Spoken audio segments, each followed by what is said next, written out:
Respire fundo. Você sente o peso de alguma coisa aí dentro? Talvez seja só a vida, ou talvez seja algo a mais. Hoje, a ansiedade vai ser o nosso ponto de partida.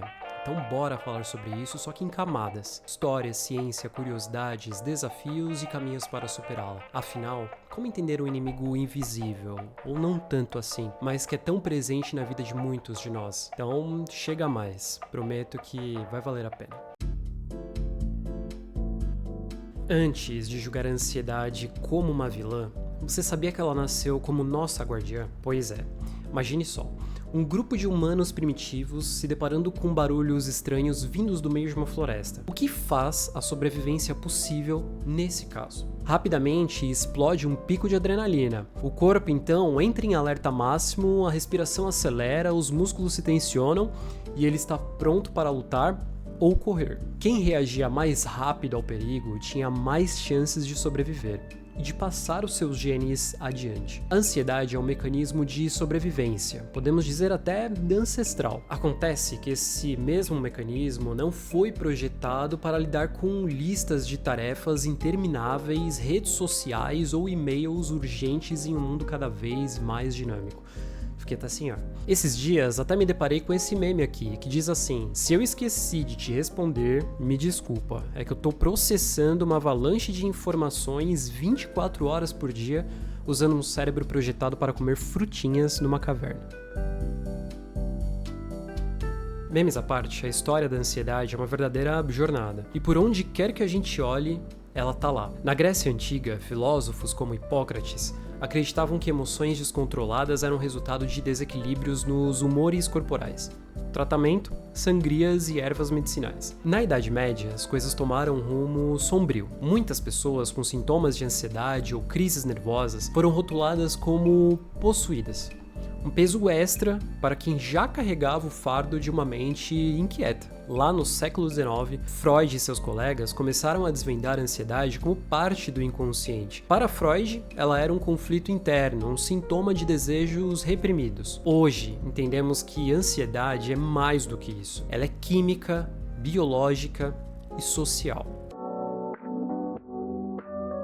A ansiedade não é um pacote único, nunca uma coisa só. É como se fosse um guarda-chuva com diversas faces, e entre as principais nós temos transtorno de ansiedade generalizada, que é uma preocupação constante, muitas vezes sem motivo aparente. É como viver com um alarme ligado o tempo todo, sabe? Fobias, que são medos intensos e irracionais de coisas específicas, como altura, lugares fechados ou até mesmo bichos estranhos. Transtorno de pânico, caracterizados como ataques repentinos de medo extremo, com sintomas específicos que podem imitar um ataque cardíaco. Transtorno de ansiedade social, que é o medo paralisante de interagir com outras pessoas. Transtorno obsessivo compulsivo, que são aqueles tais pensamentos intrusivos que levam a comportamentos repetitivos. E o transtorno de estresse pós-traumático, que é uma ansiedade desencadeada por traumas passados. Reconhecer esses tipos, acredite você, é o primeiro passo fundamental para buscar uma ajuda. Lembrando que o meu papel aqui não é o de diagnosticar, é o de informar,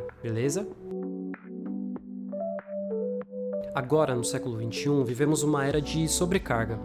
Estudos mostram que olhamos para os nossos celulares em média 96 vezes por dia. Eu acho sinceramente que é até mais do que isso. E a cada notificação, nossa mente responde como se estivesse diante de um perigo iminente, constante. O Brasil, por sinal, lidera as estatísticas globais de transtorno de ansiedade.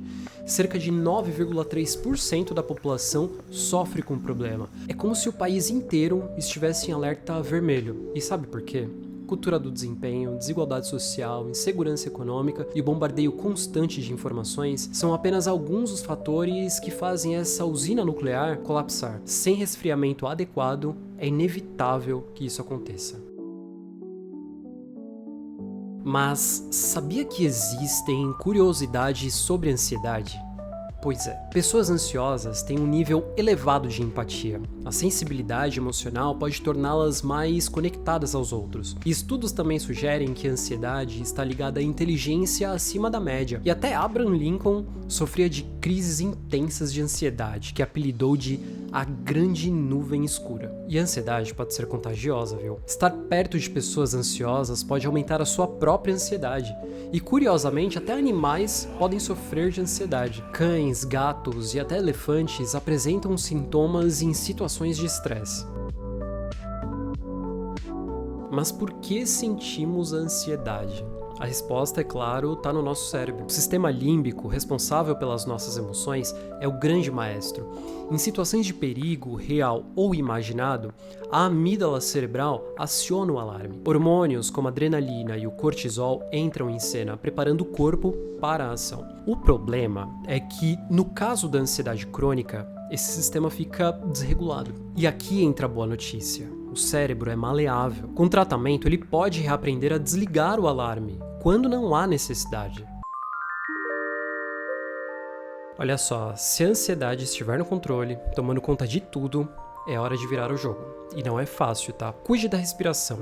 Inspire profundamente pelo nariz e solte devagar pela boca. Isso acalma a amígdala. Preste atenção no presente. Um exercício simples é observar 5 coisas ao seu redor e descrevê-las mentalmente. Atividades como caminhada, corrida ou yoga ajudam a reduzir os níveis de cortisol. Reduza a cafeína e adicione alimentos ricos em triptofano, como banana e chocolate amargo. Terapia cognitivo-comportamental, a famosa TCC, em alguns casos medicamentos podem fazer toda a diferença. Gente, olha só, ansiedade é como uma tempestade. Às vezes, ela parece interminável, só que toda tempestade passa, por pior que ela possa parecer. E mesmo quando o céu tá nublado e tudo parece estar perdido, a gente sabe que existe um sol em algum lugar, esperando para brilhar de novo.